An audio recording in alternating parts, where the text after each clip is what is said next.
Welcome to inverse academy. जैसा कि differential equation की अपनी सीरीज चल रही थी, 3 पार्ट होते हैं मेनली सॉल्व करने के लिए, वेरिएबल सेपरेशन और होमोजीनियस और लीनियर डिफरेंशियल इक्वेशन। आज अपना लास्ट पार्ट है लीनियर डिफरेंशियल इक्वेशन को किस तरीके से अपन सॉल्व करेंगे। बहुत ही ईजी कॉन्सेप्ट है, आपको ध्यान रखना है, बट अगर आप तरीके से चीज़ों को नहीं समझोगे तो आप हो सकते हो कंफ्यूज। तो आपके पास रहेगा दो फॉर्मेट में linear differential equation, dy upon D x plus p y equal to q format हो सकता है, या फिर आपके पास फॉर्मेट हो सकता है dx upon d y plus p x equal to q जैसा फॉर्मेट आपको क्वेश्चन में देखने को मिल सकता है।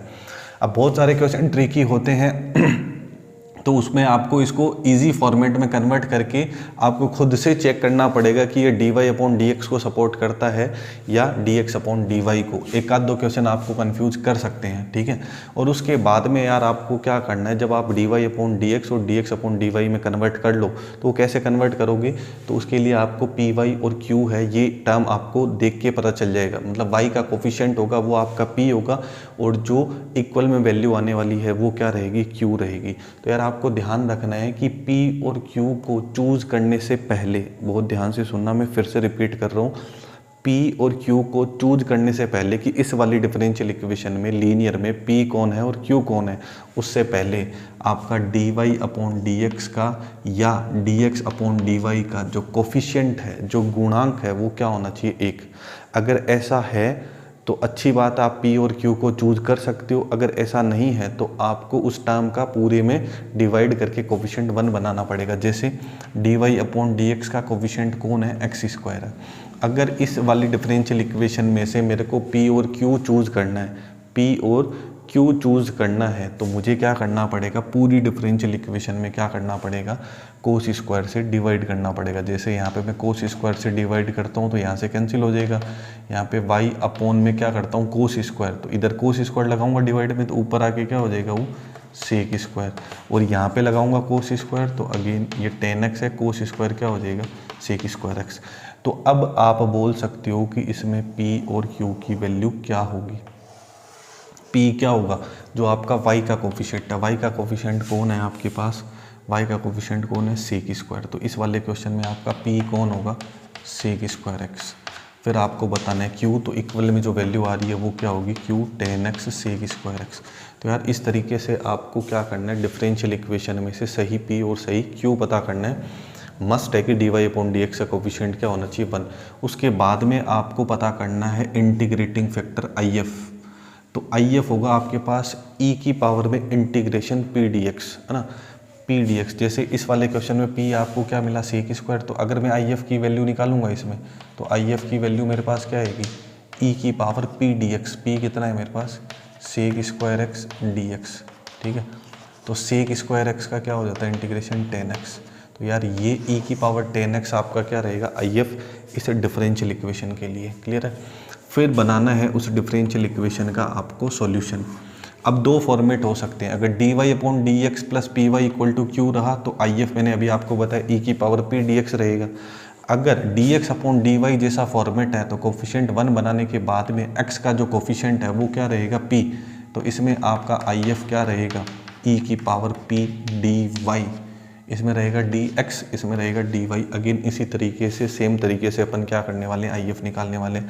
और dy अपॉन डी एक्स वाले मेथड में सॉल्यूशन आपका क्या रहेगा, IF into Y equal to integration of IF into Q D x plus C. और इसी तरीके से अगर अपन dx अपॉन dy वाले केस में सॉल्यूशन देखें, इस केस में अगर सॉल्यूशन देखें तो इस केस में सॉल्यूशन क्या बनेगा, देखो IF इंटू वाई है तो इसमें क्या आएगा, IF इंटू एक्स। क्लियर है। यहाँ पे IF इंटू क्यू है तो इसमें भी IF इंटू क्यू ही रहेगा, बट यहाँ पे क्या है dx, तो यहाँ पे क्या आएगा dy प्लस सी, क्या आएगा dy प्लस सी। तो इस तरीके से आपके पास इन डिफरेंशियल इक्वेशन का सॉल्यूशन बनने वाला है। आपको बस सही P और सही Q चूज करना है। जैसा मैंने आपको बताया, coefficient dy upon D x और dx अपॉन डी वाई का क्या होना चाहिए, 1। तो यार फटाफट जो चीज़ें मैंने समझाई है उससे रिलेटेड कर लेते हैं एक क्वेश्चन। तो यहाँ पे है dy upon D x plus 2y equal to 4x। तो यार अगर इसको स्टैंडर्ड इक्वेशन से कंपेयर करूँ तो मैं dy अपॉन डी एक्स का कोफिशिएंट ऑलरेडी क्या है, 1 है। जैसे मैंने अभी आपको ये वाला क्वेश्चन बताया था तो इसमें ऑलरेडी 1 था नहीं, अपने पास कोस स्क्वायर था, तो मैंने कोस स्क्वायर का क्या किया था, डिवाइड।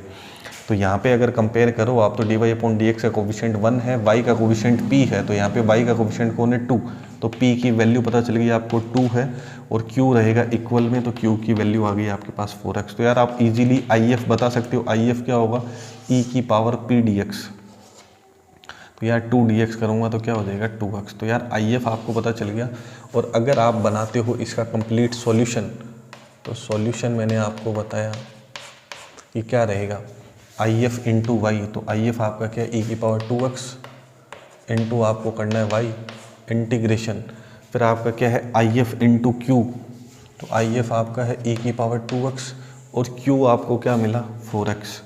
तो यार 4 को लिख देता हूँ मैं बाहर, 4x dx प्लस c। तो यहाँ पे आपको करना है बाई पार्ट से इनका इंटीग्रेशन, तो ये हो जाएगा फर्स्ट और ये हो जाएगा सेकंड।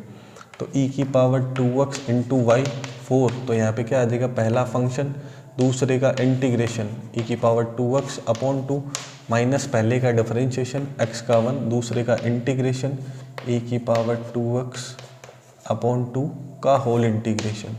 तो यार ये आपके पास बन रहा होगा आपका आंसर। तो 4 को अगर मैं अंदर, अच्छा चलो मैं पहले कैलकुलेशन कर लेता हूँ इसको कंप्लीट करके, फिर 4 को अंदर ट्रांसफ़र करेंगे। तो e की पावर 2x का अगेन e की power 2x upon 2 plus c आ जाएगा। अब मैं अगर 4 को अंदर ट्रांसफ़र करूँगा तो e की पावर 2x y, तो यहाँ पे कैंसिल हो जाएगा, तो 2x e की पावर 2x आ जाएगा और माइनस यहाँ पे 4 कैंसिल हो जाएगा, तो e की पावर 2x प्लस c आपको मिल जाएगा। तो आपको एक चीज़ और मैं यहाँ पे बताना चाहूँगा, क्योंकि जब भी आप आंसर मैच करोगे तो एनसीईआरटी में या फिर जो कोई भी कॉम्पिटिटिव एग्जाम में इस टाइप का क्वेश्चन आता है, तो उसके आंसर में हमेशा y की वैल्यू निकाली हुई होती है। किसकी वैल्यू होती है? y की। तो y की वैल्यू निकालने का मतलब इस टाइप के सारे लीनियर डिफरेंशियल इक्वेशन के जो भी क्वेश्चन है उसमें आंसर मैच करने के लिए आप पूरा इंटीग्रेशन कंप्लीट करने के बाद में आपको क्या करना है, if से क्या कर देना है डिवाइड, if से क्या कर देना है डिवाइड। अब अपना if कौन था e की पावर 2x, तो पूरी इक्वेशन में e की पावर 2x से आप कर दो डिवाइड, तो यहाँ पे हो जाएगा कैंसिल, तो क्या आएगा y, यहाँ पे कैंसिल हो जाएगा e की पावर 2x, तो क्या आएगा 2x और माइनस e की पावर 2x कैंसिल हो जाएगा तो 1, और c में e की पावर 2x का डिवाइड लगेगा तो क्या हो जाएगा c e की पावर माइनस 2x। तो यार लास्ट में जो मैंने बात बताई है उसको हमेशा ध्यान रखना कि if का अपन क्या कर देंगे डिवाइड, उससे आंसर अपना बुक के आंसर से मैच हो जाएगा, या फिर कॉम्पिटिटिव एग्जाम में जो आंसर MCQs में रहेंगे तो उसमें आपका आंसर हो जाएगा मैच।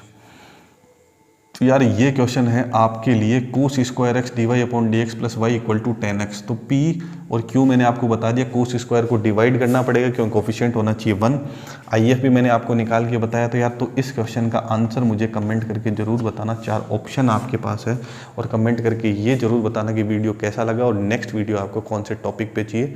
तब तक के लिए थैंक यू सो मच।